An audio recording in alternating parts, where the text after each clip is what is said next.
इस मूवी की शुरुआत होती है जून वू नाम के एक लड़के को दिखाते हुए, जो अपनी फैमिली के साथ खुशहाल जिंदगी बिता रहा था। जून वू की फैमिली में उसके पेरेंट्स और एक बहन थी जिन्हें जून वू बेहद प्यार करता था। उसकी लाइफ भी काफ़ी अच्छी चल रही थी। वो पूरा दिन अपने दोस्तों के साथ लाइव वीडियो गेम खेलकर बिताया करता था। गेम खेलना, खाना पीना और मस्त सो जाना, इन्हीं सब चीज़ों के इर्द गिर्द घूम रही थी जून वू की ज़िंदगी। लेकिन फिर एक दिन ऐसा आया जिसने उसकी लाइफ पूरी तरह से बदल दी। इस दिन जून वू की फैमिली घर से बाहर गई थी। ना तो घर पर बहन थी और न पेरेंट्स। सिर्फ अकेला जून वू ही था जो गेम खेलने में बिजी था। तभी न्यूज़ चैनल पर बताया जाता है कि सोल सिटी के अंदर गैंगबुक नाम की जगह पर एक खतरनाक वायरस फैल गया है और जो भी इंसान इस वायरस के कांटेक्ट में आ रहा है वो भी ज़ॉम्बी में चेंज हो रहा है।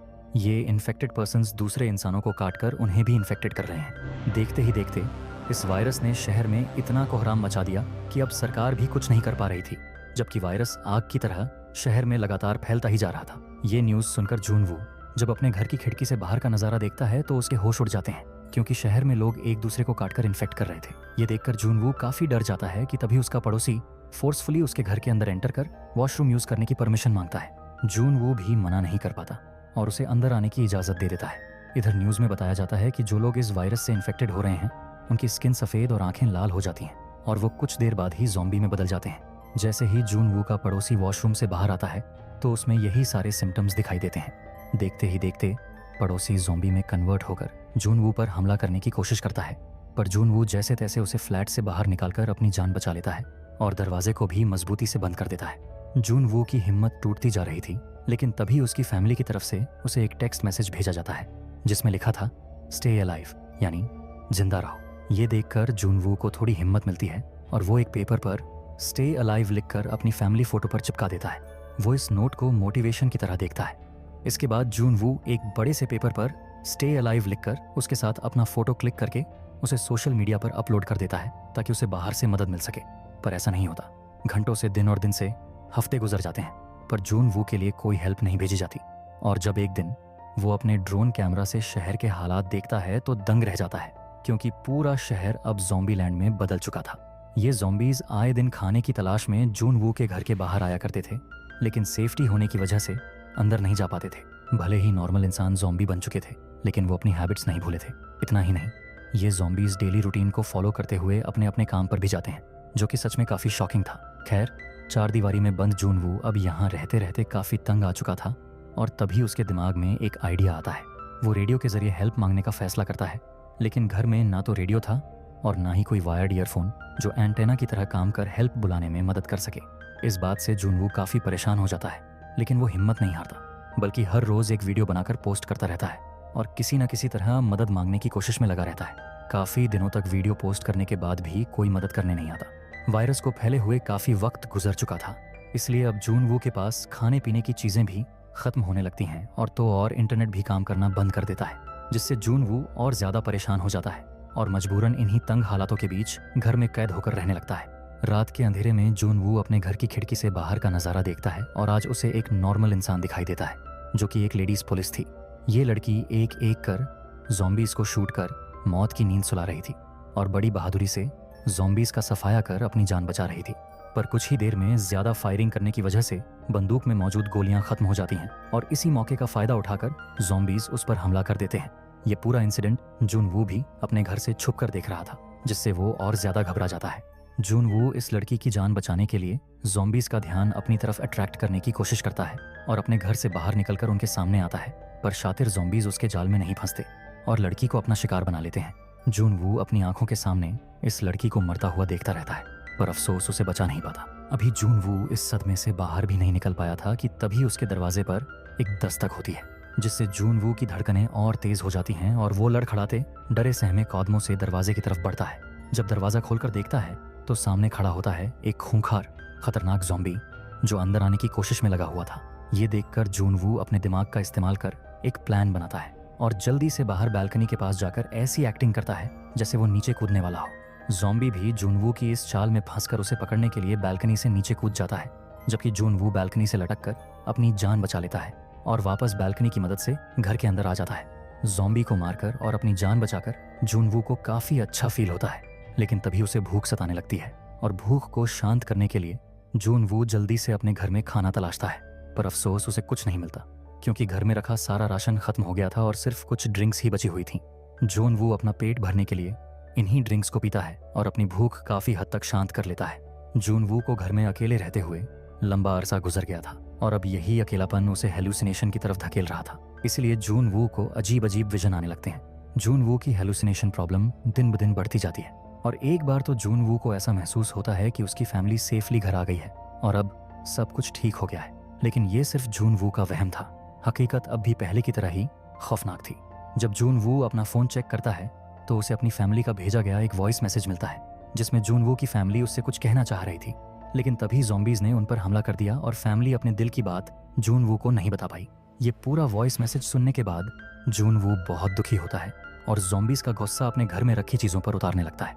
कई सारा सामान तोड़ने के बाद जून वू शांत होता है और हालात से समझौता कर फ्लैट से बाहर निकल आता है, लेकिन तभी ज़ॉम्बीज़ उसे देख लेते हैं और तेज़ी से उसकी तरफ बढ़ने लगते हैं। जून वू भी बिना डरे इनका सामना करता है और एक लोहे की रॉड से एक ज़ॉम्बी पर अटैक कर उसे मौत के घाट उतार देता है। लेकिन अब भी खतरा टला नहीं था, बल्कि अब तो बड़ी तादाद में ज़ॉम्बीज़ उसके पास आने लगते हैं। ये देखकर जून वू तुरंत फ्लैट के अंदर पहुंचकर दरवाजे को अच्छी तरह लॉक कर लेता है। उसे समझ नहीं आ रहा था कि वो इन डेंजर ज़ॉम्बीज़ से अपने आप को कैसे बचाए। यही सवाल जून वू के मन में खटकता रहता है और वो फैसला करता है कि ज़ॉम्बीज़ बनने से अच्छा वो खुदकुशी कर लेगा। इसी सोच के साथ जून वू फांसी के फंदे को अपने गले में डाल लेता है, लेकिन तभी एक लेज़र लाइट जून वू के चेहरे पर पड़ती है जो सामने वाली बिल्डिंग से आ रही थी। ये देखकर जून वू जल्दी से फंदे को गले से निकाल देता है और जब बाहर जाकर देखता है तो उसे सामने फ्लैट में एक किम यूबिन नाम की एक लड़की खड़ी नजर आती है। जून वू ने काफ़ी समय बाद एक नॉर्मल इंसान देखा था, इसलिए वो बहुत खुश होता है और उससे बात करने की कोशिश करता है, पर किम उसे फिलहाल शांत रहने का कहकर सुबह 7 बजे खिड़की पर आने का इशारा करती है और तभी सारी बात बताने को कहती है। इसके बाद से किम और जून वू दोनों अपनी अपनी विंडोज से इशारों में बात करने लगते हैं। किम काफ़ी समझदार और शार्प माइंडेड थी। उसने अपने घर के मेन डोर पर एक ट्रैप लगा कर रखा था जिसमें एक ज़ॉम्बी फंस जाता है। ये देखकर किम उसे मारने के लिए आगे बढ़ती है, पर ऐसा नहीं कर पाती क्योंकि वो काफ़ी रहमदिल थी। पर अपनी जान बचाने के लिए वो दिल मजबूत करके आखिरकार उस ज़ॉम्बी को मार देती है। इसके बाद जब किम और जून वू बात कर रहे होते हैं तब बातों के दौरान जून वू उससे कुछ खाने के लिए मांगता है। ये सुनकर किम एक बॉल के साथ थोड़ा खाना बांधकर जून वू के फ्लैट की तरफ फेंकती है, पर बदकिस्मती से वो बॉल बीच रास्ते में ही गिर जाती है। ये देखकर किम को काफ़ी बुरा लगता है, लेकिन जून वू अपना ड्रोन निकालकर उसे किम के फ्लैट तक पहुंचाता है और इस ड्रोन की मदद से दोनों के फ्लैट्स के बीच एक रस्सी बांध जाती है।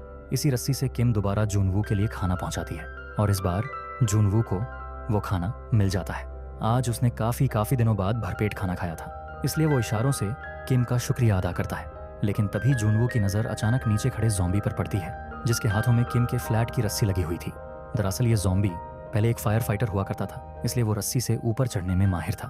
अपनी इसी काबिलियत की वजह से वो किम के फ्लैट तक पहुंचने लगता है, पर यह रस्सी किम के कमरे में रखी एक टेबल से बांधी हुई थी। इसलिए जैसे ही वो ज़ॉम्बी रस्सी को पकड़कर ऊपर चढ़ता है, वैसे ही वो टेबल भी उसकी तरफ खींचती चली जाती है और जोर से किम को हिट करती हुई आगे बढ़ती है। टेबल के टकराने के कारण किम यहीं बेहोश होकर जमीन पर गिर पड़ती है, जबकि बाहर ज़ॉम्बी बिना रुके उसके फ्लैट की तरफ आने लगता है। ये देखकर जून वू फिर से अपना ड्रोन हथियार निकालता है और उसे ज़ॉम्बी के पास भेजकर उसका ध्यान भटकाने की कोशिश करता है। इतना ही नहीं, जून वू इस ड्रोन से ज़ॉम्बी के चेहरे पर भी एक गहरा कट मार देता है जिससे वो ज़ॉम्बी जख्मी हो जाता है। अभी जून वू इस ज़ॉम्बी से निपट ही रहा था कि तभी कुछ और ज़ॉम्बीज उसके घर के बाहर भी आ जाते हैं और दरवाज़ा तोड़कर अंदर आने की कोशिश करते हैं। ये देखकर जून वू अपने ड्रोन से कंट्रोल खो बैठता है और इसी मौके का फ़ायदा उठाकर ज़ॉम्बी ड्रोन को जल्दी से पकड़कर ऊपर की तरफ बढ़ता है। लेकिन इतने में किम बाहर आ जाती है और उसके हाथ को काट देती है और उसे फ्लैट से नीचे फेंक देती है, जिसकी वजह से ज़ॉम्बी की दर्दनाक तरीके से मौत हो जाती है। जून वू और किम दोनों ज़ॉम्बी के खतरे से बच तो गए थे, लेकिन परेशानियां अब भी उनके सामने खड़ी थीं, जिनमें सबसे बड़ी प्रॉब्लम थी खाना। जून वू के पास सारा राशन खत्म हो चुका था, इसलिए वो फैसला करता है कि दूसरे फ्लैट जाकर वहाँ खाना तलाश करने की कोशिश करेगा। हालांकि ये रिस्की था, लेकिन खाना लाने का अब सिर्फ यही एक तरीका बचा था।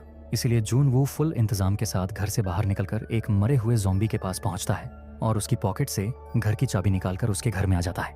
यहाँ खोजबीन करने के बाद जून वू को काफ़ी सारा खाना मिल जाता है और साथ ही ईयरफोन, वॉकी टॉकी भी उसके हाथ लग जाते हैं। इन सब चीज़ों को अपने पास रखकर जून वू अंदर कमरे में जाता है और वहाँ बेड पर एक लड़की लेटी हुई होती है जो अब इस दुनिया में नहीं थी। जून वू अभी उसे चेक कर ही रहा था कि तभी पीछे से एक ज़ॉम्बी आकर उस पर हमला कर देता है। पर जून वो उसका शिकार नहीं बनता और बड़ी बहादुरी से उसे धक्का देकर वहां से भागने लगता है और सही सलामत अपने फ्लैट में आ जाता है। घर में आते ही ये सबसे पहले खाना खाता है और फिर एफएम ऑन कर हेल्प के लिए कुछ मैसेज भेजने की कोशिश करता है, पर अफसोस सिग्नल डाउन होने की वजह से इसका कोई भी मैसेज नहीं पहुंच पाता।